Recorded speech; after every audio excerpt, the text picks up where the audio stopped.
Dober dan. Evropska unija se nedvomno razvija tudi v svojevrstno politično entiteto.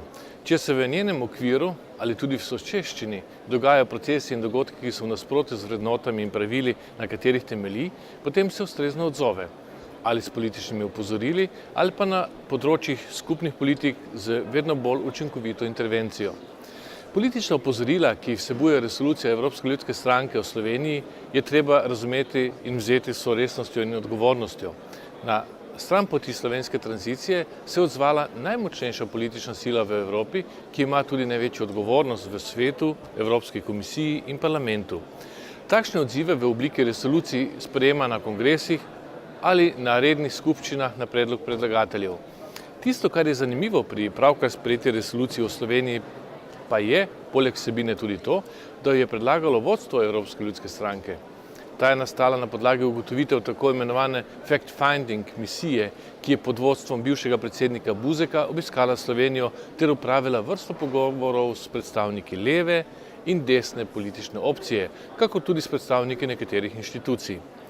Resolucija najprej opozori na gospodarske težave in nujnost reform, izpostavi opozorila Evropske komisije, da stanje v slovenskem pravosodju ni zadovoljivo. V okviru tega izraža posebno zaskrbljenost nad sodnim procesom zoper Janeza Janšo ter opozori na nujnost poštenega sojenja. Izrazi tudi pričakovanje, da proces ne bo privedel do izključitve Janeza Janše iz politične tekme. Poleg tega je Evropska ljudska stranka povabila Svet Evrope in OVSE k spremljanju omenjenega procesa. V 4. točki resolucije je Evropska ljudska stranka poleg splošne podpore vsem trem članicam iz Slovenije izrecno označila Slovensko demokratsko stranko za glavnega političnega akterja v slovenskem prostoru. Na koncu poudari potrebo po nepristranskem in neodvisnem sodstvu v vseh državah članicah. V zvezi s tem poziva k hitremu sprejetju učinkovitih zakonov lustracije v vseh državah članicah, ki tega še niso storile, ter opozori na transparentnost v zvezi z javnimi naročili, ki so eden od pomembnih virov gospodarske in politične korupcije. Prvi dan skupščine sem prijatelji iz sestrskih strank seznanil s pričakovanji SDS pred bližajočimi evropskimi volitvami.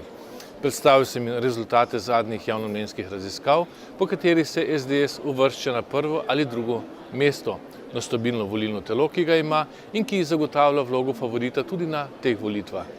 Opozoril sem, da se bo kampanja vrtela okoli vprašanj v zvezi s krizo, sanacijo bank, privatizacija, davčna politika, nezaposlenost, zmanjšanje javnega sektorja in tako naprej.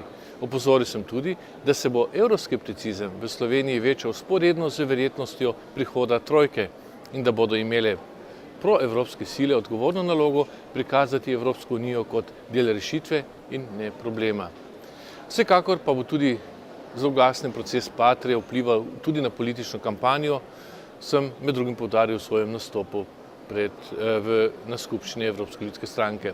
Sicer je ta skupščina poleg sprejetja omenjene resolucije, ki je bila soglasno sprejeta, menila v znamenju izvolitve novega predsednika Evropske ljudske stranke, Jožefa Dola.